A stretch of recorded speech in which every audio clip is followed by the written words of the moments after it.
एक विशेष उदाहरण है कि एक बहन जींद में माता की पुजारन थी, दुर्गा की, शेरा वाली की, और किसी को नहीं मानती थी। वह उसकी कट्टर पुजारन बचपन से ही, वो 50 साल के करीब हो रही थी उस समय तक वो उसकी पूजा करती हुई आ रही थी। घर में भी सारे सुख थे, अच्छा पूरी व्यवस्था थी। तो उधर से हमारी एक बहन ये यही रहती है, शशि, ये बीओ के पद से रिटायर्ड है, परमात्मा में समर्पित है, काफ़ी वर्षों से मालिक के चरणों में लगी हुई। तो इसकी वो पड़ोसन थी, उसको इस बहन शशि ने उनको बताने की चेष्टा की, उसका नाम श्यामा दीक्षित था, कि आप हमारे गुरुदेव का सत्संग सुनो। मैं बहुत दुखी थी, ऐसी ऐसी मेरे पास आपत्तियाँ आई, भगवान गुरुदेव की कृपा, कबीर परमेश्वर की कृपा से सब दूर हुई, आप नाम लो। मैं बहुत भटक चुकी थी, मुझे सही रास्ता मिल गया। तो वो कहने लगी, मैं तो अपनी माता को नहीं छोड़ सकती। कौन? वो श्यामा दीक्षित कहती थी, मैं अपनी माता दुर्गा को नहीं छोड़ सकती। तो जैसे तैसे ये बहन यानी शशि उसको लेकर के सत्संग में ले। जींद हमारा छोटा सा आश्रम था, सारा मेरे ख्याल में 50 बाई 40 का एक आलसा बना रखा था। तो वहाँ आकर के उसने, शशि बहन ने बताया कि जी ऐसे ऐसी बहुत अच्छी आत्मा की है, लेकिन पूजा दुर्गा को है। उनको सारे कुछ समझाया, बहन नाम ले लो, आपको बहुत लाभ मिलेगा, और ये पूजाएं त्यागनी पड़ेंगी, क्योंकि जो साधना हम बताएंगे वो शास्त्र अनुकूल होगी, और ये तुम्हारी मनमानी पूजाएं हैं। वो नहीं मानी कि जी दुर्गा माता की पूजा मैं नहीं छोड़ सकती, ये पूजाएं मैं बिल्कुल नहीं त्याग सकती, बचपन से लगी थी मैं छोटी सी, मेरी तो विशेष श्रद्धा है। चलो कोई बात नहीं, हम क्या बताएं, हमने तो अपने नियम दिए, बता भक्ति करनी है तो ऐसे करनी पड़ेगी। तो वह चली गई। फिर क्या हुआ कि 1 वर्ष के बाद वो फिर आई इसी बहन शशि के साथ। फिर उसने आप बीती बताई। क्या बताई कि एक दिन मैं उनका जो है ना, उस मकान है, इस जींद के अंदर एक मकान था उनका, कोठी थी अर्बन स्टेट में। तो कहती मैं शाम के 5 बजे से अपने घर से निकलकर वैसे टहलने के लिए चल पड़ी। गर्मियाँ से के दिन थे, 5-6 बजे से गली में गए, और आगे देखा कि एक घर में दुर्गा का जागरण हो रहा है।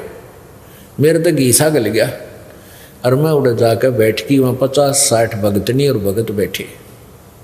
मैं सबसे पीछे गई थी, पीछे नंबर आया लास्ट में, वहाँ बैठ गई।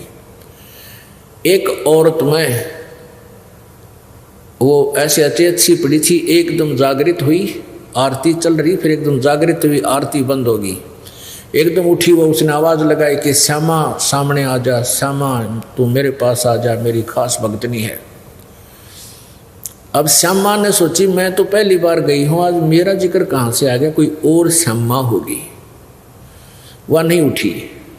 2-3 बार जब वो बोल ली उस औरत, वह औरत जो वहाँ लेटी हुई थी अचेत सी एकदम जागृत होकर के, तब एक ने खड़ा होकर कहा भी जो श्यामा है वो आगे आ जाओ, माई बुला रही है, दुर्गा बुला रही है। कोई नहीं उठा। था फिर मैं खड़ी होगी, हाँ वो माई कहती है जो जिसमें वह बोल रहा था वह भूतनी, कि आ जा तू, तुझे बुला रही हूँ, तू मेरी सब 1 नंबर की भगतनी है।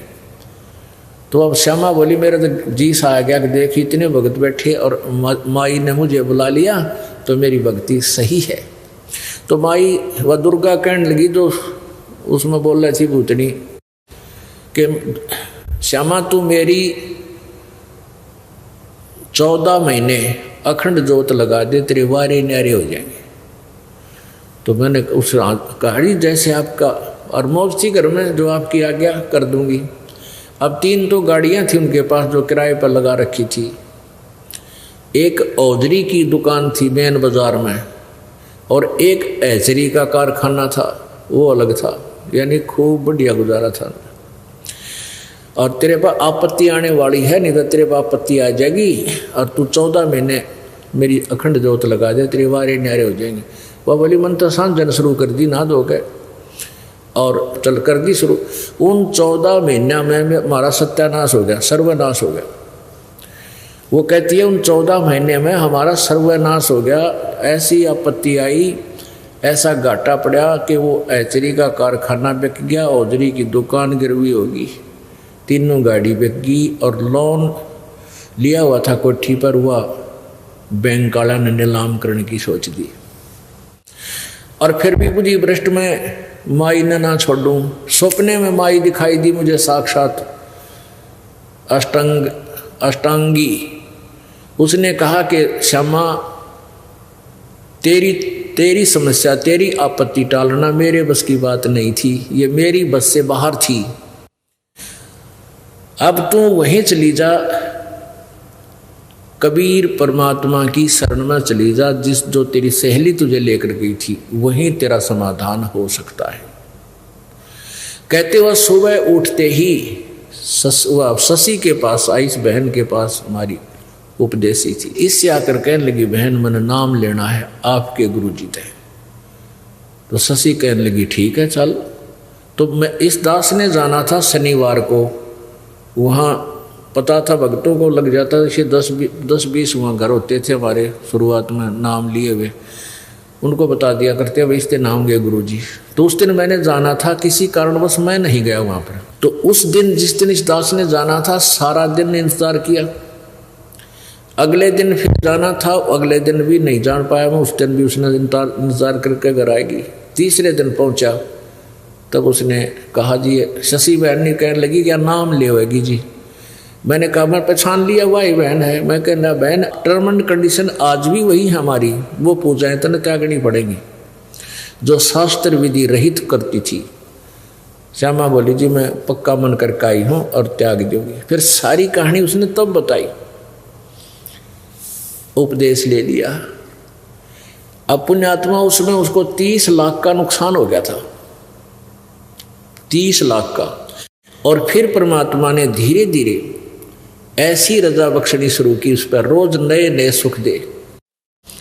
और उसके पति की कैद हो गई थी, वो लोन किसी चक्कर में लोन ना भरने से या किसी कारण, तो परमात्मा ने रजा बख्शी, उसकी जमानत होगी और नौकरी लग गया। दोनों बच्चे धीरे धीरे नौकरी लग गए, यानी पुनर्स्थापित हो गए, और वो कर्जा भी ढीला हो गया। अब वो बहुत गुण गाती है। मैंने उस श्यामा से कहा बहन एक बात बता, यदि तू उस दिन नाम ले लेती जो पहली बार आई थी, तेरा 30 लाख का नुकसान नहीं होता, हो सकता 30,000 में टल जाता। और यदि नाम लेते ही ये 30,000 की हानि तुझे हो जाती तो नाम त्याग देती। क्या कहती कि मैंने माता छोड़ दी इसलिए मेरा 30,000 का टोटा हो गया, और ये तेरे को वरदान समझ ले कि तेने उस दिन नाम ना लिया, ये 30 लाख का टोटा तेरी माए दोहरा हो लिया। और जय मालिक की शरण माने से 30,000 का भी हो जाता तो इस भक्ति ने भी त्याग देती और 84 लाख योनिया में कष्ट उठाती। और ये कष्ट ये टली थी परमात्मा की कृपा से। 30 लाख का नुकसान 30,000 में टल जाता, ये टलता था भगवान की वजह कृपा से। और तू न सोचती मैंने माता छोड़ दी इसलिए 30,000 का टोटा हो गया, क्योंकि वो ज्ञान समझ चुकी थी। कहने लगी जी भगवान करे ऐसा टोटा पहले आ जाता बढ़िया था, यानी ईसा घाटा में अच्छा है हमें भगवान मिल गया, आग लगे से धन करियो फिर पूर्ति कर दी दाता ने, लेकिन ये भक्ति और ये भगवान मुझे जिंदगी में नहीं मिल सका था। तो पुण्यात्माओं कुछ ऐसे अनजान भक्त होते हैं, नाम लेंगे, अगली बार क्या बताते हैं जी नाम लेते मतलब बीमार हो गया, बालक भी बीमार हो गए, सारे इंजेक्शन लग गए, तो उनको इतना ज्ञान की कमी है। परमात्मा का नाम ले पास जान जानी हो कुणबे में किसी कुणबाई गाड़ी होनी हो और 2 दिन बुखार आ गया कि बिजली गिर गई, तो ऐसी सोच बन गई हमारी। जब हमें ज्ञान पूरा होगा, इसलिए दास कहता है कि उपदेश भले ही बाद में लो, पहले ज्ञान खूब सुनो, पुस्तक ले जाओ, सीडी ले जाओ, सुनो इनको अच्छी तरह और मन बनाओ इसके ऊपर और फिर उपदेश लो। क्योंकि काल क्या चाहता है कि ये परमात्मा कबीर जी से हटाना चाहता आपको किसी प्रकार भी। 100 बेचारे लाएगा, क्योंकि तो सारा यहाँ से आप जाते ही सारे काल के पुजारी मिलेंगे, यानी अनुपासक, या कोई नहीं उपासना करता, चाहे वह कितने ही नेक आदमी हैं, लेकिन भक्ति उनको ज्ञान नहीं, इसलिए वो आपको मिसगाइड ही कर सकते हैं। और ज्ञान तो आपको यही मिलेगा या अपने आपके भाई बहन भक्तों के पास ही मिलेगा। तो इसलिए आपको रह रह कर सत्संग में आने के लिए प्रेरणा दी जाती है, प्रार्थना भी की जाती है कि ज़्यादा से ज़्यादा सत्संग अटेंड किया करो। तो पुण्यात्माओं, ऐसे है कि संत शरण में आने से आई टले बला, और जय मस्तक में सोड़ी हुआ काटे में टल जा। तो वह बहन भी कह रही थी कि जी यदि बिल्कुल सचमुच अगर मुझे 30,000 पहले मैं नाम ले लेती, अरे ये टोटा होना था 30 लाख का, और ये हो गया 30,000 का भी हो जाता, मैं भक्ति नहीं करती आप वाली, कति छोड़ जाती। क्योंकि मेरे तो पक्की नौजत रही थी, आज तक मुझे को हानि नहीं हुई मेरी माता की पूजा करते करते, लेकिन वो संस्कार मिल रहा था, आपका पूर्व जन्म की मलाई थी, वह जब तक पुण्य चले तो पुण्य था ही, पाप शुरू हो गए तो नाश हो गया, खट्टा कुछ नहीं कर सकी वह माता तेरी। और एक और बात कह रही थी कि अगर माता मुझे आकर सौपन में ना कहती, मैं फिर भी आपके पास नहीं आती। देख कितने कर्म फोड़ दिए काल ने हमारे, हम कितने आसक्त कर दिए, कितनी श्रद्धालु, कितनी अच्छी आत्मा थी जो अपने इष्ट से हटना नहीं चाह रही थी। और लेकिन कहते हैं परमात्मा बताते हैं कि पुरुष जान सुमरा जमराई, भगवान जान के इस काल की पूजा करते रहे, इसको भगवान मानते रहे, अंत में हमें 84 लाख योनियों के धक्के खवा दिए काल भगवान ने। तो यहाँ कहते हैं कितनी अच्छी श्रद्धालु हैं, एक जिस इष्ट को पकड़ दिया छोड़ना नहीं चाहती, ये विवेक से हटा जाएगा। विवेक जब होगा, आप परमात्मा को इष्ट मानोगे, तभी आपको पूर्ण लाभ होगा। और जो पूजाएं तुम जिन उनकी करना चाहते हो यहाँ के शक्तियों की, वो भी ये दास आपको यथार्थ देगा, उससे उनको वो लाभ देंगे आपको जितना उनकी क्षमता का है। लेकिन जन्म मृत्यु, कर्म, पाप कर्म का दंड, संस्कार, प्रारब्ध कबीर परमात्मा के अतिरिक्त कोई चेंज नहीं कर सकता आपको। तो पुण्यात्माओं, वो जो बहन थी जिसका लड़का, उस लड़के ने भी उपदेश ले लिया, जिसके कांटा लग गया था और वह मौत बच गई थी, मृत्यु बच गई थी, उसकी चोरी नहीं करने जा पाया था प्रभु की कृपा से, उसने भी उपदेश ले लिया, सारी कथा गुरु जी से बताई। तो परमेश्वर के उस परमात्मा ही आए हुए थे, कबीर जी ऐसे ही चलते रहते हैं। इसीलिए तो आपको अभी तक यहाँ तक ले आए, इस कलयुग के इस पीक टाइम तक। कभी कहीं आपसे भक्ति करवाई, कभी किसी रूप में कहीं प्रकट होकर आपसे भक्ति करा गए। आपके 2-4 जन्म उस भक्ति के कारण आपको मनुष्य के मिलते रहे, और अब 600 साल पहले फिर आगे थे आपकी पूरी चार्ज करके बैटरी। तो इसी कारण से आपको मनुष्य जन्म मिलते रहे, और आपके अंदर चाह है भगवान की, अब आके फिर से मान लिए। तो लड़का अपनी माँ के साथ जाने लगा, बहुत श्रद्धा होगी माँ बेटिया की। अब लड़के की शादी होगी, वो बहन रामो फिर तो महाराज जी की सेवा में ज़्यादा रहने लगी। जैसे 2 दिन आते, 4 दिन आते या 10 दिन आते, प्रतिदिन 1 घंटा सत्संग भी करते थे। तो वह क्या करती थी, सत्संग के दौरान जो बाहर से आसपास के ग्रामों के भी भक्त आते थे, बर्तन ले जाती, कपड़े ले जाती, सबके साधु भक्तों के जैसे वहाँ भक्त रहते थे 10-5 महाराज जी के साथ, गुरु जी के कपड़े, वो कपड़े धोने की सेवा ले लेती।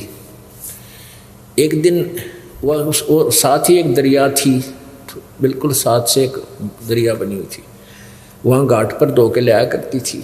अब पर सत्संग शुरू हो जाता और उसको कह दिया कि माई ने बहन तू नौकर कपड़े धो लाई, मौका है, फिर सूखे को नहीं गए सर्दियाँ के दिन से। अब वह उसके कहने से लेकर सब कपड़े चल पड़ी, और मन उसका न्यू था सत्संग सुन लूँ। उसने क्या किया, वहाँ जाकर कपड़े भेज दिए, पहले भिगोया करते कपड़ों को, और फिर कुछ देर बाद उसने मोगरे मागरे मार कर उन्हें धोया करते डंडों से। तो उसने सोचा ये कपड़े मैंने भेज दिए और ये इतना मैल गलेगा, मैं सत्संग सुन लेती हूँ। वह थोड़ी सी दूरी पर था, वापस आके और आश्रम से बाहर ही बैठ गई। खूब आवाज़ सुनाई देती वहाँ, नो बैठी रही सारी। सत्संग शुरू कर रखा गुरुदेव ने, उसकी आँखों में आंसू आवे। मैं भी इसी दुखी थी। कथा सुना रहे थे परमात्मा जिसका लग गया उसका याद रहा करे, अन्य रो है भगवान बड़ी दया करी। कति मेरे को तो नरक से निकाल लिया। यानी उसने 1.5-2 घंटा जो गुरुजी ने सत्संग किया उसको ये नहीं पता चला तू के काम आई थी, भूल गई। अब सत्संग समापन हुआ, जब उसकी वह चेतना आई, उसने सोची आज बात बिगड़ेगी। ये कपड़े सूखे को नहीं, सर्दियाँ के दिन हैं, गुरुजी नाराज होंगे, भगत के पहरेंगे और फिर मुझे यह सेवा मिले नहीं की। वह भागी गई। जाके देखा कि वहाँ कपड़े धोकर सुखा रखे हैं, काफ़ी कपड़े थे। उसने वहाँ जो और कपड़े धो रही थी गांव की नगर की आके बहन बेटियां उसी घाट पर जो नाम नहीं ले रखा था, उनसे पूछा कि मेरे कपड़े किसने धो दिए। वो बहन बोली कि आप ही तो धो रही थी अभी। नहीं मजाक मत करो। उसने सोची तेरी सेवा छीन ली, इन न धो के सुखा दिए कोई सी। अब जो नाम ना ले रही उनके पास कहाँ टाइम है, इतनी अकल उनमें कहाँ से आ सकती है कि इतना लाभ उठा लें। उन्हें तो अपने कपड़े धोने मुश्किल हो जाए, फिर भैंसा की सानी बेड़ी है, फलान करना है, उनके 100 मन में चिंता रहती है। उनसे फिर पूछ रही है सच्ची बता बहन, एक को पकड़ के आए सच्ची बता दे। कहने लगी तू मूर्ख हो रही है, क्यों मजाक बना रही है, अभी आप तो खुद धो रही थी, अब सुखा रही थी। अब वह जानेगी हो ये तो परमात्मा की लीला थी।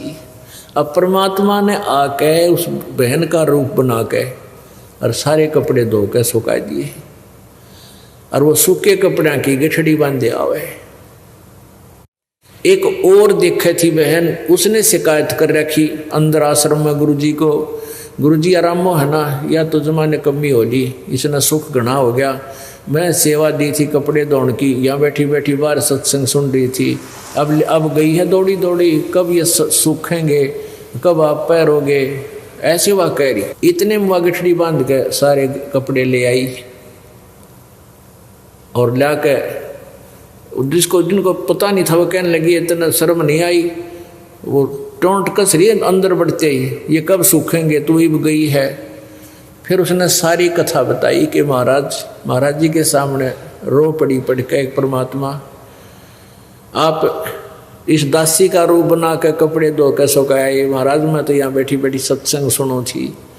तो उसने सारी कथा सब बहनों को बताई, औरों को भी दृढ़ विश्वास हुआ। तो पुण्यात्मा ऐसे क्रिस्में जब होने लग जाते हैं भक्तों के साथ और ज़्यादा श्रद्धा बढ़ जाती है परमात्मा में, तो परमात्मा ऐसी लीलाएं किया करते हैं और इसीलिए परमात्मा की चाह हमें बनती है। अब देखो उसने स्टार्ट की, धीरे धीरे इतनी श्रद्धा बढ़ गई उस बहन की, घर जाना, घर भी बच्चों को संभाल दिया, ले बेटा करो अपना काम, सत्संग के दौरान मैं तुम्हारे पास नहीं आ पाऊंगी। बेटा भी लायक बंदी छोड़ की दया होगी उसके ऊपर है, क्योंकि उसको भी ऐसा झटका दिया। तो परमात्मा जब चाहे तो सब कुछ कर सकता। सतगुरु जो चाहे सो कर ही, 14 कोट दूत जम डर ही, ऊत भूत जम त्रास निवारे और चित्रगुप्त के कागज पाड़े। परमात्मा सब कुछ कर सकता है। तो परमेश्वर जब आते हैं अपनी लीला बताते हैं कि परमात्मा को भूल कर ये प्राणी अपने जीवन को कैसे व्यर्थ करता है, और जब इस पर आपत्ति आती है तो भगवान को याद करता है, आपत्ति टल जाती है तो फिर गुट्टी ने याद करे, शराब याद करता है, बकवाद याद करता है, कि ताश खेलता है, कहीं सिनेमा में देखता है। तो परमात्मा क्या बताते हैं कि भाई मानुष जन्म दुर्लभ है, मानुष जन्म दुर्लभ है, ये मिले न बारंबार, तरवर से पत्ता टूट गिरे वो बहोर न लगता डार। मानुष जन्म दुर्लभ है, ये बार बार नहीं मिलता। जिस प्रकार वृक्ष से पत्ता टूट जाए दोबारा स्थापित उस टहनी पर नहीं हो सकता, ऐसे ही आप जी जब इस परिवार से छूट जाओगे, चले जाओगे, आपका देहांत हो जाएगा, आप ऐसे बिछुड़ जाओगे जैसे वृक्ष से पत्ता टूट जाता है, दोबारा नहीं आ सकता। तो पुण्यात्माओं, परमात्मा ने इसके लिए क्या बताया है? पानी की जल बूंद से साज बनाया जीवे, अंदर बहुत अंदेश था, बाहर भूल गया पीव। पानी की जल बूंद से साज बनाया साच, राखन हारे राखिया जठ रगनी की आँच। परमात्मा हमें क्या याद दिलाते हैं? प्रभु ये याद दिलाना चाहते हैं कि जब तू माँ के पेट में था, जब तू बालक रूप में माँ के पेट में था, उस समय तुझे चेतना थी कि मैं किस कारण से इस गर्भ वाली कैद में फंसा हूँ। और उस समय आप जी को ये भी याद था कि मुझे पहले भी बहुत मानव जीवन मिले हैं। उन मानव जन्मों में मैंने परमात्मा की यथार्थ भक्ति नहीं की, सही संत मुझे मिले नहीं, और जीवन व्यर्थ करके मैं चला गया। फिर किन किन योनियों में किस प्रकार के कष्ट मैंने उठाए। तो उस माँ के पेट में भी इसको बहुत पीड़ा होती है। नीचे को सिर होता है, ऊपर को पैर होते हैं। और माता जब खट्टा मीठा खाती है, आहार करती है, नमक खाती है, तो उसका उस कच्चे बच्चे के कच्चे शरीर पर एक ऐसी चुभन होती है जिस कारण से वो मचलता है, पेट में ऐसे घूमता रहता है। वो घूमता इसलिए कि उसके जो दर्द होता, पीड़ा होती, जैसे मच्छर लड़ जाते हैं, तो उसको ऐसे खाज करके या कितने खाट पर रगड़ के जब उसको ठीक, वो खाज ठीक होती है, तो उस दृष्टिकोण से उसके वैसी चुभन होती है, तो उसको चुभन की खाज को ठीक करने के लिए वो ऐसे मचलता है, दिन रात मचलता रहता है। माता सो रही होती है, वो रो रहा होता है और घूम रहा होता है सारी रात, ओड़ा सोड़ा। और साथ में ये भी याद करता है परमात्मा, अब के इस कैद से मुझे बाहर निकाल दो,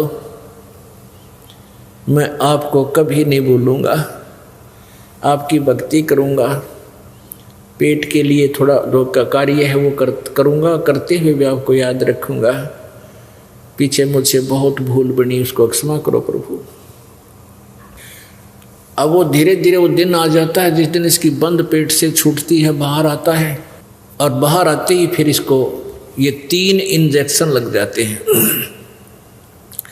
रजगुण ब्रह्मा, सतगुण विष्णु, तमगुण शिव जी की अंदर से निकल रही ये शक्ति, ये त्रिगुणमयी माया बनकर, और प्रत्येक नवजात शिशु के पेट से बाहर आते ही उसमें इंजेक्शन से लग जाते हैं, ये अचेत हो जाता है। इसको कुछ याद नहीं तू कौन था, कहाँ से आया है, ये काल भगवान की व्यवस्था है। तो उसको नए सिरे से पढ़ा जाता है, तो ये तेरा काका है, ये तेरी चाची है, ये तेरा चाचा, ये तेरा मामा, ये तेरी बुआ, ये तेरी माँ, ये तेरा पिता। तो फिर वो नए सिरे से पढ़कर फिर उसी रंग में रंग जाता है। अब भगवान भूल जाता है। काल यही चाहता है कि जवान युवा होते शादी हो जाए, शादी होती बच्चे हो जाए, फिर जुड़ जा काल के कोलू में, सारी उम्र पेट भरने के धंधे में बर्बाद करके मनुष्य जीवन को और मृत्यु को प्राप्त हो जाए, फिर गधा बन जाए। परमात्मा आते हैं, अपनी प्यारी आत्माओं को समझाते हैं, तुम जिस क्रिया को कर रही है फाइनल नहीं है। इस क्रिया के, इस कर्म के साथ साथ आपने एक आवश्यक कार्य भुला रखा है, परमात्मा की भक्ति का। आप पे आवे हैं, आप पे भगवान की में, आप पे परमात्मा है, और आप ही अपनी भक्ति के लिए अपने से अन्य भगवान बताकर आपको प्रेरित करते हैं। क्या बताते हैं? उस समर्थ की रीझ छुपाई, उस परम पिता, उस समर्थ परमात्मा ने तेरे ऊपर रीझ के यानी प्रसन्न होकर तेरे को माँ के पेट से बाहर निकाला, जब तू रो रहा था, तड़प रहा था और वचनबद्ध हो रहा था कि भगवान मैं कसम खाता हूँ आपको, आपकी भूल नहीं पड़ेगी, मैं आपकी भक्ति किया करूँगा। अरे फिर बार आते भूल गया। उसके लिए क्या बताते हैं? उस समर्थ की रीझ छुपाई, इब कुल कुटुम से राता, गर्भ के अंदर वचन भरे थे, कहाँ गई वो बाता। कितने प्यार थे। कहते हैं तब तू ये दिक्कत न बेटा बेटी कार को ठीक भगवान दिखाई ना देता। तो क्या बताते हैं कि उस समरथ की रीढ़ छुपाई जिस परमात्मा ने प्रसन्न होकर तेरे को सकुशल माँ के गर्भ से बाहर निकाल दिया, उसको भूल कर तू भी एक दूसरे पर आश्रित हो गया है। मेरा बेटा ऐसा है, मेरा बेटी ऐसी है, इतनी कमाई करती है, फलाना करती है, और भूल गया भगवान को। उस समरथ की रीढ़ छुपाई कुल कुटुंब से राता, रात माने लीन हो गया, कुल कुटुंब में उलझ गया तू। और गर्भ के अंदर वचन भरे थे, कहाँ गई वो बाता। जैसे कोई किसी को अपने प्यारे मित्र बहन भाई सहेली को बताता है ना, अच्छा भूल गया उन बातों ने, देख याद कर ले उस दिन क्या कहा था, तुम उस दिन क्या कह रहा था, ये भूल गया। तो यानी उसको वो वस्तु याद दिलाने के लिए, उसको मोल्ड करने के लिए परमात्मा, जैसे वचन कहे जाते हैं, परमात्मा प्रत्येक वाणी का प्रयोग कर रहा है। जैसे अपने आत्मा परमात्मा ने इतनी मोटी वाणी बोल रही, इतना मोटा ग्रंथ बना रखा है, अपनी वाणी बोल बोल के, कबीर सागर, कबीर वाणी, लोको कबीर दो हावली हैं। और फिर जिन संतों को मालिक ने अपनी चेतना दी, उन साक्षात्कार कराया, उनके अंदर ज्ञान योग खोल दिया, उन महापुरुषों ने भी से मोटे मोटे ग्रंथ परमात्मा की महिमा के बना रखे हैं। इसलिए बना रखे हैं कि ना जाने कौन सी वाणी किसके चुभ जा और उसका जीवन बदल जावे, वो निकल जा काल के जालते हैं। जैसे कुएं में बाल्टी गिर जाती है, कुएं में बाल्टी डोल गिर जाता है जो पानी निकालने वाला होता है, तो उस बाल्टी को निकालने के लिए एक रस्से से बांधकर 20, 22, 21 हुक डाले जाते हैं। उनको एक ऐसे गुच्छा बना दिया जाता है हुकों का, किसी का ऐसे मुंह, किसी का ऐसे मुंह, किसी का ऐसे, और ऊपर से इकट्ठे बांध दिए जाते हैं एक कड़े में, और रस्सी से बांधकर उनको नीचे डाल दिया जाता है। बाल्टी को खोजने के लिए ऐसे घुमाते हैं कुएं में, कूप में, तो वो ना उस एक कुंडे में उलझ के आ जाती है। इसलिए ज़्यादा डाले जाते हैं कि ना जाने कौन से कुंडे में उलझ जाए, वो कौन से हुक में सूत बैठ जाए, वो निकला हुआ बाहर। तो ये वाणी रूपी परमात्मा ने ये कुंडे यानी हुक डाल रखे हैं, ये बोल रखी है, ना जाने किस प्यारी आत्मा के कौन सी वाणी चुभ जा और निकला दलदल से बैठ जा, सत्संग में आकर भक्ति करे अपनी। अब माँ से के पेट से आने के बाद ये नए सिरे से इसको पढ़ाते हुए परमात्मा बताते हैं, पानी की जल बूंद से साज बनाया साचे, रखण हारे राखिया तू जठरग्नि की आँचे। माँ के पेट में, गर्भ में, जहाँ हमारी पाचन क्रिया का सिस्टम है उसको जठराग्नि बोलते हैं, वहाँ बहुत ज़बरदस्त हीट है। अब परमात्मा की व्यवस्था बहुत ज़बरदस्त है और पुण्यात्मा ही इसको समझ सकती है। जहाँ पर भोजन हम जैसे रोटी आटा हमने जैसा भी पक्का कच्चा कर लिया, कई कच्ची सब्जियां भी खाते हैं, फल भी खाते हैं, और रोटी भी कच्ची पक्की ही होती है। इनको हम खाते हैं तो अंदर जा कर के इनको दोबारा गर्म करता है, अंदर परमात्मा का एक सिस्टम है, और उनको इतना गर्म कर देता है कि उनको नए सिरे तो अलग अलग अंश बनाए जाते हैं। तो कहते हैं उसी जहाँ तू तेरा एक चीकला सा बन रहा था शरीर का माँ के पेट में, गर्भ में, और वहीं पर इतनी भयंकर आँच थी, तेरा जरा सी लग जा तो सारा खत्म हो जाए।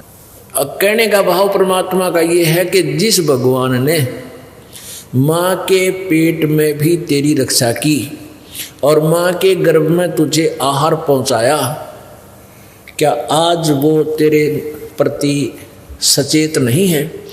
कहने का भाव ये है कि जैसे माँ के पेट से बच्चा बाहर आता है, बाहर आने से पहले माँ के स्तन में दूध नहीं होता, और बच्चा बाहर आते ही इतना दूध भगवान दे देता है बच्चा पीवे और जूठा छोड़े, और उससे पहले ट्राई करके देख लो एक टोपा दूध नहीं होता। तो कहते हैं कि जब माँ परमात्मा ने तेरी इतनी चिंता है माँ के पेट से बाहर आने से पहले, और उसने पूरी व्यवस्था कर रखी, दूध चाहिएगा, दांत नहीं है बच्चे का दूध चाहिएगा तो दूध माँ के स्तन में व्यवस्था कर दी, तो क्या आज वो तुम्हारा मदद नहीं करेगा? तुम अपने में सियाने बन के चोरी करके मिलावट करके बकवाद करके 1 मिनट की फुर्सत नहीं भगवान भजन की। तो इन बातों से मन हटेगा, इन बकवादों से, और समय निकलेगा भगवान से। एक समय एक माई के बच्चे ना होया करते, एक संत उनके द्वार पर आता था। माई ने काफ़ी प्रार्थना की। एक दिन उस संत ने कहा कि माई तेरा संतान हो जा, भगवान सुन ले तेरी, तो पहली संतान पहला पुत्र मुझे दे देना, मैं अपने शिष्य रूप में रख लूँगा। उसने नो चिंता थी, तू बर्द होगा तेरी सेवा कौन करेगा, एक बालक बचपन से रंग दूंगा उसने अपनी रंग में, वो संसारिक में ना फंसेगा। तो माई वचनबद्ध होगी कि महाराज अगर मेरे 2 पुत्र हो गए तो पहला बेटा मैं आपने दे दूंगी। पक्की बात से पक्की बात। परमात्मा की रजा हुई, पहला पुत्र हो गया और वो साल भर का हुआ, इतना दूसरा और हो गया, तीसरा और हो गया, 1-2 बेटी होगी।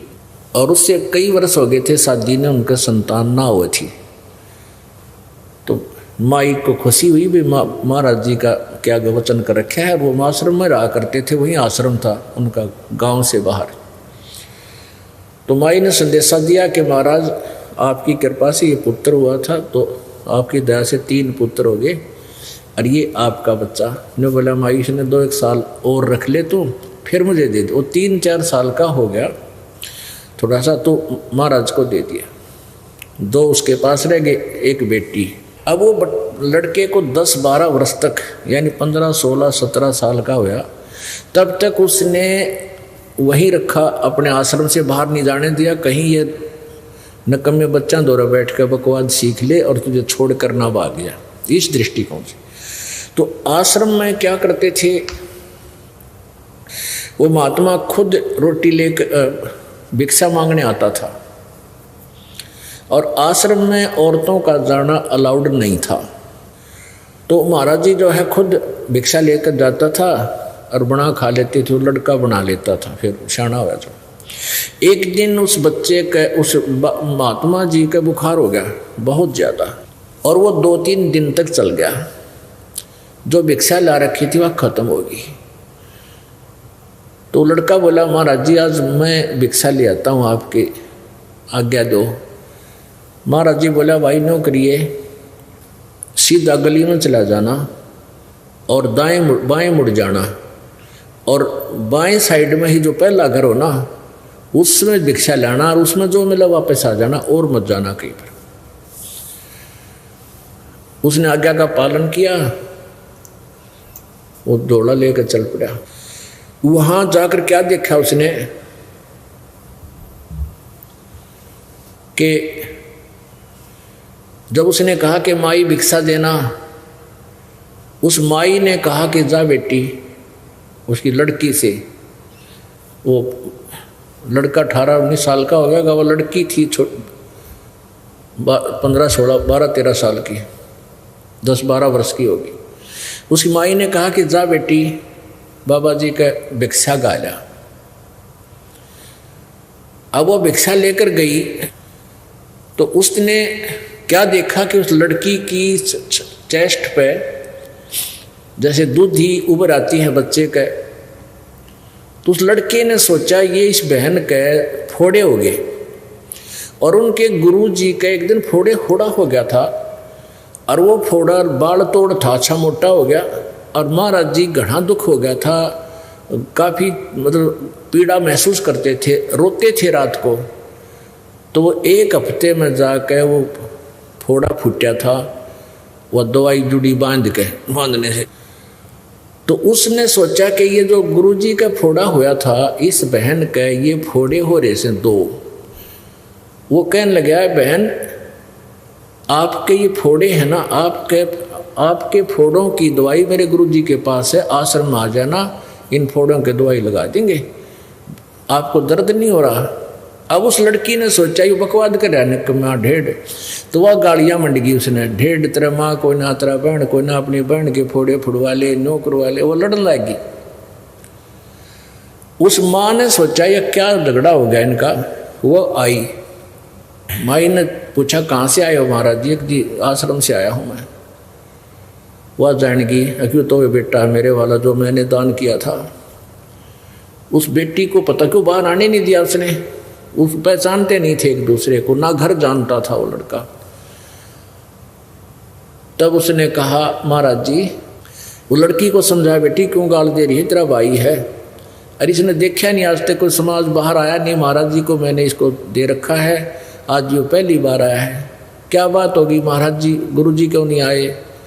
वो बच्चा बोला माई की बेटी, गुरु जी को बुखार हो गया है इसलिए मुझे भेजा है, और उसने यही घर बताया था कि और घर से भिक्षा भी नहीं लाना है। और मैं तो इस बहन, क्या झगड़ा हो गया तुम्हारा, कि मैं तो इस बहन को कह रहा था कि मेरे गुरुजी का फोड़ा हो गया था, वो बहुत रोया करते थे, मैं इसको पूछ रहा था तेरे इन फोड़ों में दर्द नहीं होता बहन? ये मुझे गालियाँ देने लगी, नाराज होगी पता नहीं। तो वह माँ तो जानेगी, तो भोला भगत से इसको पता नहीं किसी वस्तु का, बहन वह दुख मानेगी कि नकम्मा आदमी बूढ़ा बोला है। तब उस माई ने बताया कि महाराज जी ये मेरी बेटी है और ये फोड़े नहीं हैं, इसकी हम शादी करेंगे 1, 2 साल, 4 साल में, 5 वर्ष में, और शादी के बाद फिर इसका संतान होएगी, और वो संतान के लिए इनमें परमात्मा दूध देगा उस बच्चे के लिए। ये फोड़े नहीं है, ये इसके सतन है, और इनमें दूध आओगा, संतान जो इसका बच्चे पैदा होंगे दूध पिया करेंगे इस तरह। अब कब कितने दिन में शादी करोगे कि 2-4 वर्ष में और शादी करेंगे, और 1-2 वर्ष में फिर बालक होगा। अब वो जितना आटा उसने डाल रखा था ना लड़की ने, वह जोड़ी वही फेंक दी और चल पड़े वापस। अब क्या सोचा उस बालक ने कि हे परमात्मा, जब माँ कद आज यह लड़की 4 साल बाद से ब्याही जाएगी, और 2 साल के बाद जिसका बच्चा होगा 6 साल हो गए, और 6 साल एडवांस भगवान ने प्रबंध कर रखा आने वाले बच्चे का, तो हमने कि आश्रम में भूखे मरण देगा, क्यों मांगते अंडे? वह बूढ़े जोड़ी पटक दी ठाक। अब वो थैला वहां डालकर वापस गया। महाराज जी दुखी थाए, बीमार हो रहा था, कहने लगे बेटा भिक्षा नहीं लाया? महाराज जी नहीं लिया, ना लिया आज के बाद। बोला की बात होगी, किसने के कह दिया? अब महाराज जी कहा किसी ने कुछ नहीं को नहीं। जब परमात्मा इतना एडवांस व्यवस्था करता है तो हम क्यों चिंता करें, आप करेगा व्यवस्था। वो सारी कहानी बताई। वो महाराज दिन सोचा ये अच्छा निकम्मा पैदा हुआ, भूखा मरेगा और मन में मारेगा भी। अब वो तो मानने कोई ना, बूढ़े बचाला जाना, बुखार घना हो गया, अपना सब्र करे, वे देखी जाएगी जो होगा। एक निकम्मा हाथ लग गया। इतने में क्या हुआ कि गांव में चर्चा चल गई कि महाराज जी तो हो गए बीमार भाई, और वो लड़का है ना वो नालायक से जोड़े ने भी थोड़ा बहुत आटा था उसने भी यहीं डाल गया कि मैं मांगने नहीं आऊँ, पता नहीं किसने के कह दिया उसको। वो दुख मान गया, और भाई महात्मा जी भूखा है और वैसे ऊपर तो बीमार है। तो ऐसे चर्चा गांव में 2-4 ग्राम हुई, तो सब ने रोटी बनाई फटाफट।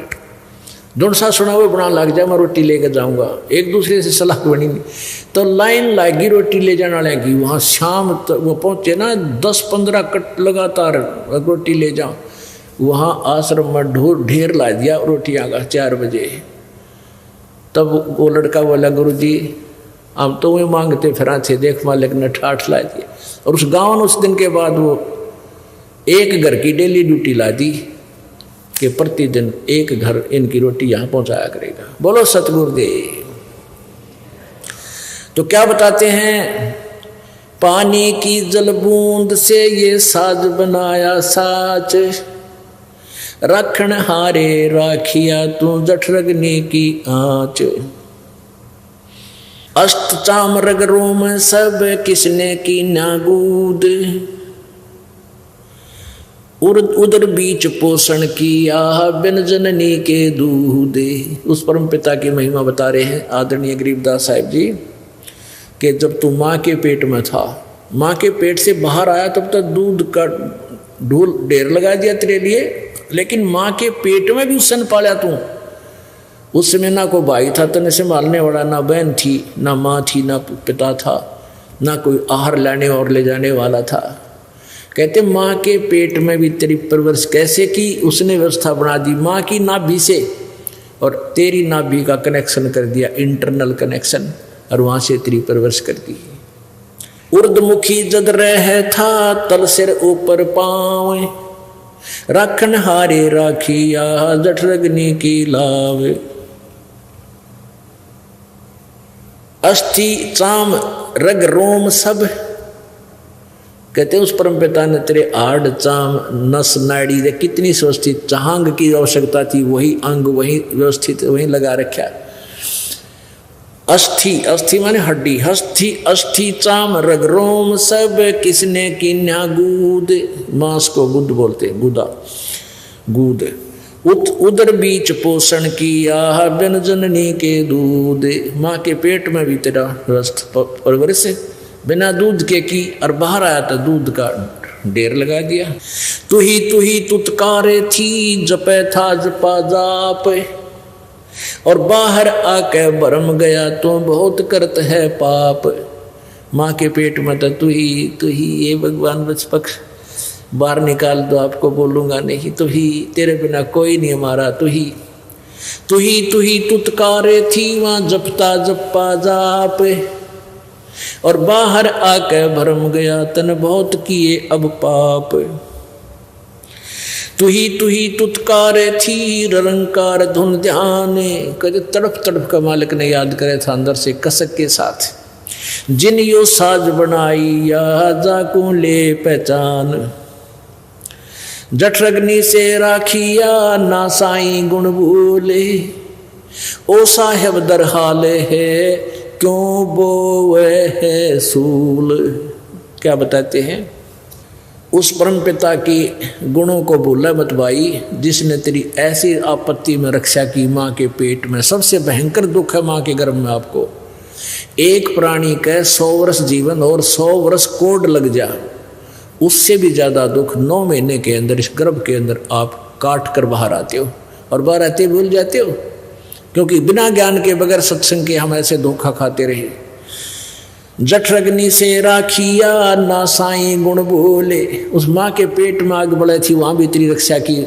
जैसे होली को, प्रहलाद को होली से बचाया था, ऐसे ही माँ के पेट में होली है, उसके साथ तेरी रक्षा की परमात्मा ने। ना साई गुण भूल, उस परम पिता के गुणों को भूल मत, और ओ साहेब दर हाल है क्यों बोवत है सूल, कि वो परमात्मा आज भी है, तू ये खोटे कर्म ना करे, चोरी ठगी रिश्वतखोरी बकवाद है, इन छोड़ दे, आज भी इतना वो तेरे अवश्य देगा। देखो पुण्यात्मा, यदि आप संत शरण में आते हो, परम संत की शरण में, कबीर जी की शरण में, परम संत के माध्यम से, तो आपके भाग्य में ना होगा वो भी देगा अच्छी वस्तु, और दुर्भाग्य होगा आपका कैंसिल करेगा। और अन्य जो साधना तुम कर रहे किसी अन्य भगवानों की, वो साधना शास्त्र विरुद्ध होने से आपको लाभदायक नहीं है, लेकिन जो संस्कार है वो ही आपको मिल रहा है। तो यहाँ दोनों लाभ होंगे आपको। जठरग्नि से राखिया ना साई गुण भूल, वो साहेब दर हाल है क्यों बोवत है सूल। ये खोटे कर्म करके अपने पाप कर्म रूपी ये काटे ना बोगा, भविष्य में तेरे प्रारब्ध में लिखे जाएंगे। जठरग्नि से आध घड़ी की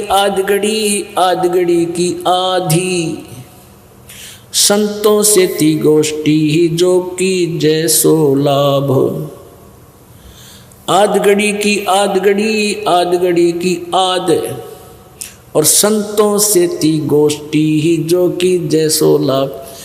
अब देखो वही बात आ जाती है, एक 22 मिनट की घड़ी होती थी और 2.5 घंटे का 20 मिनट की घड़ी होती है, 24 मिनट की 24 मिनट की घड़ी होती थी, तो अब 2.5 घड़ी का 1 घंटा बन जाता 60 मिनट।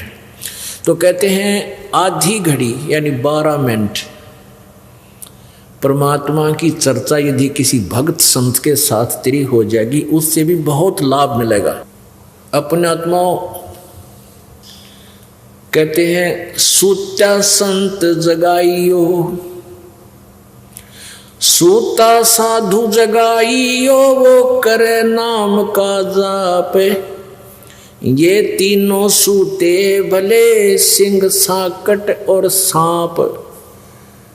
कहते हैं ये 3 तो छेड़ियो मत, एक तो साकट आदमी निकम्मा, साकट किसने कहे भक्ति करे नहीं, वो करता उसमें बाधा करे, उस सौ उठ पटांग बात कह दे रहा उड़ा क्यों बकवाद कर जाते हो। और कहते हैं साधु सुत्या भी संत भगत ने ठाजोगे जाके उठते सत्साए नमो नमो शुरू कर देगा, का मंत्र जाप करेगा अपना। तो कहते हैं संत भगत के पास बैठोगे, चले भी गए, सो रहा उन्हें उठा दे तो उठते मालिक को याद करेगा, और आपको भी याद आओगा। और ये तीनों सूते वाले शेर और साकट और सांप, इन नहीं छेड़े सूते बीमारी न पड़े रहे तक तक। तो यहाँ क्या बता रहे हैं कि आद घड़ी की आद घड़ी आदि की पुन आद, संत साधों से ती गोष्ठी ही जो की जैसो लाभ।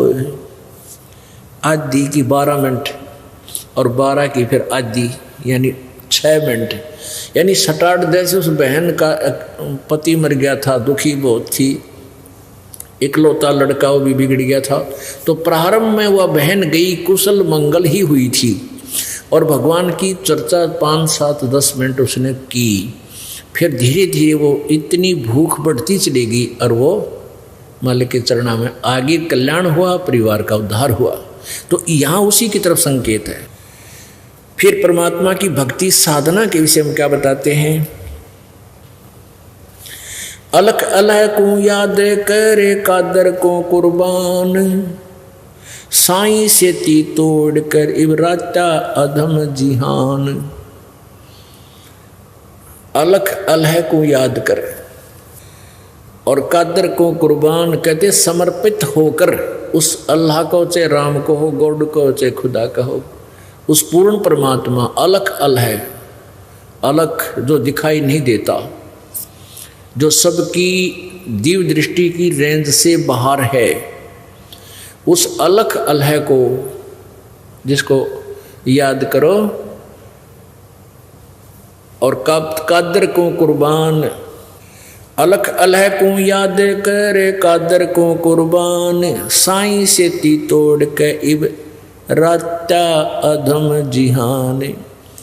परमात्मा ने भूल के ए अधम, ए नकमी आत्मा, अब संसार में लीन हो गया है। कार मेरी, कोठी मेरी, फलाना मेरा, 1 मिनट में मृत्यु हो जा।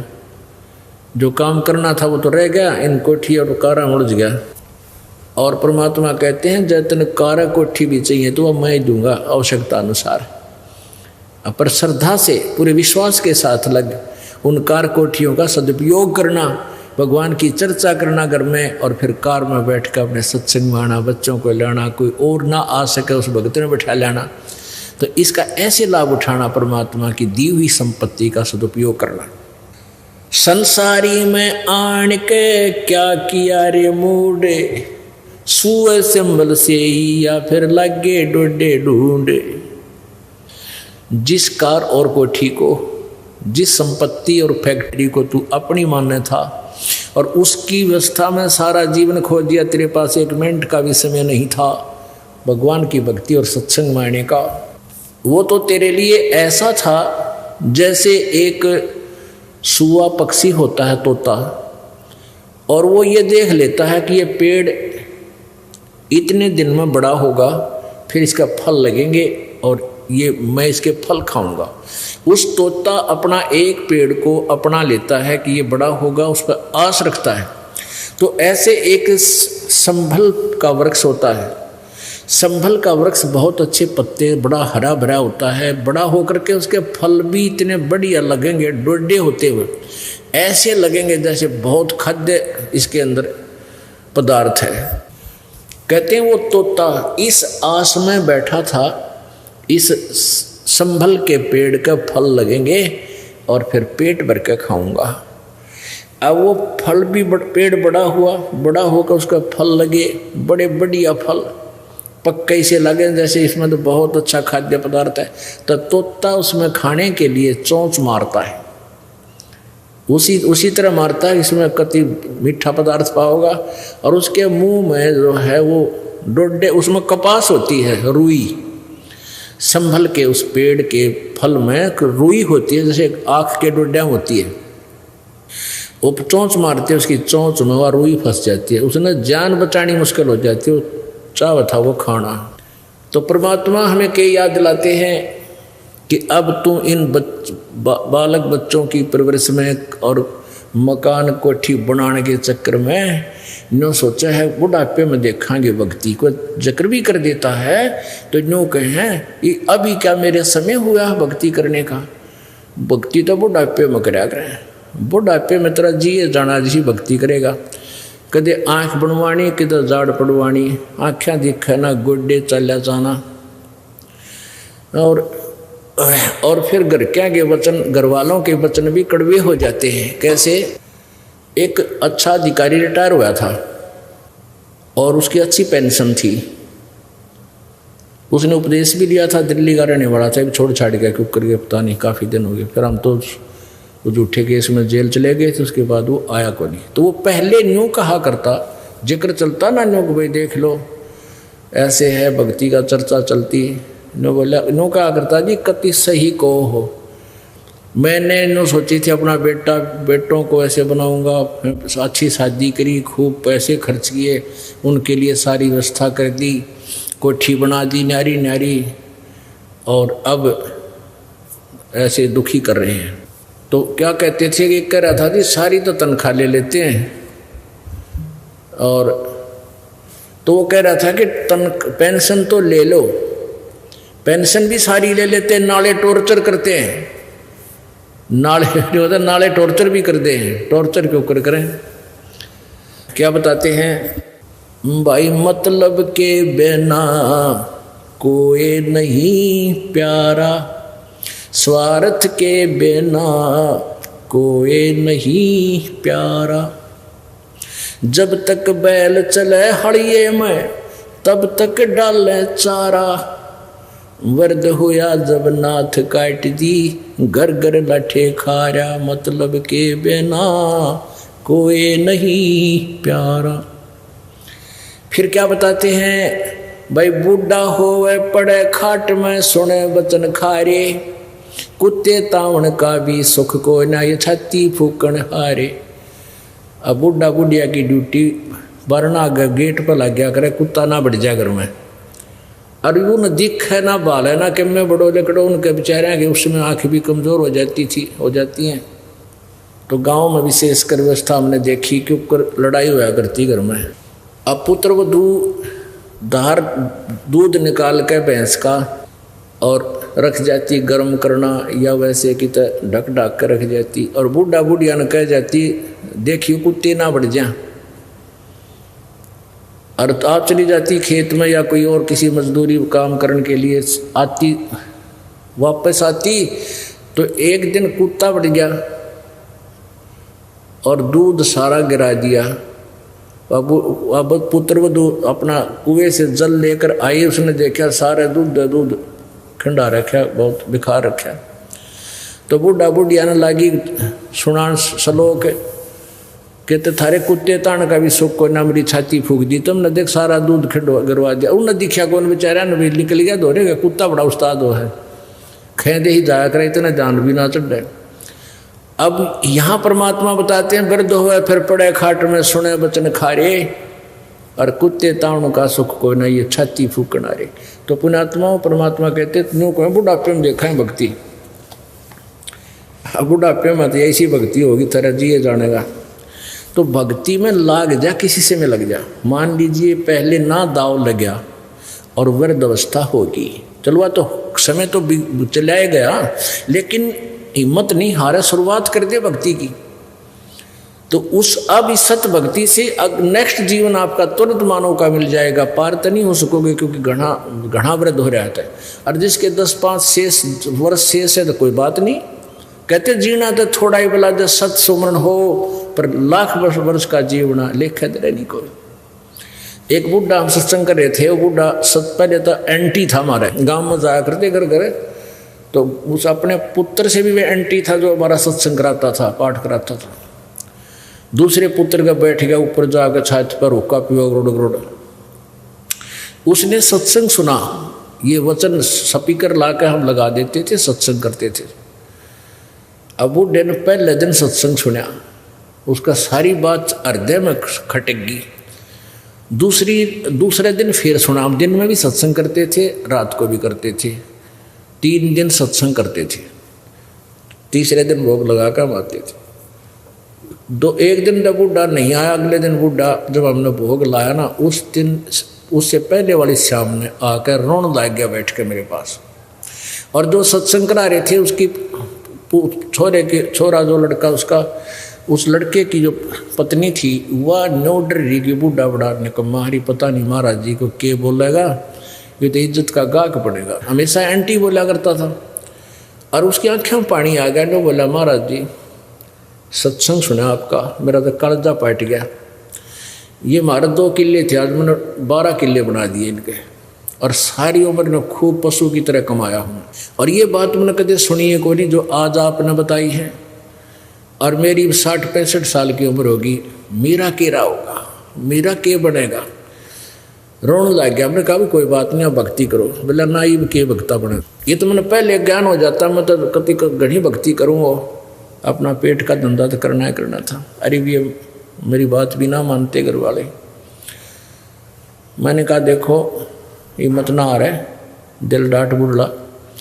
अब जैसे कुएं में बाल्टी पड़ती हो और पहले 100 फुट गहरे पानी जल होते थे कुओं में, 100 फुट गहरा, 150 फुट, और उनके 150 फुट लंबे रस्से 2-3 जने पकड़ के खींच कर ले जाया करते न इतनी दूर। एक उसने पकड़ कर पानी जब निकाला करता था। तो उस समय की बात कहते हैं कि मान ले वो डोरी छूट गई पिछले के हाथ है, वो रस्सा खींच के ले गया 100 फुट, और वो ऐसे घिसरती आती थी क्योंकि उसमें इतना वजन होता था, बाल्टी भी इतना वजन नहीं कर पाती थी, उसको स्पीड नहीं बनाने देती थी, स्पीड लास्ट से बने थे आगे कुएं में गिरती हुई।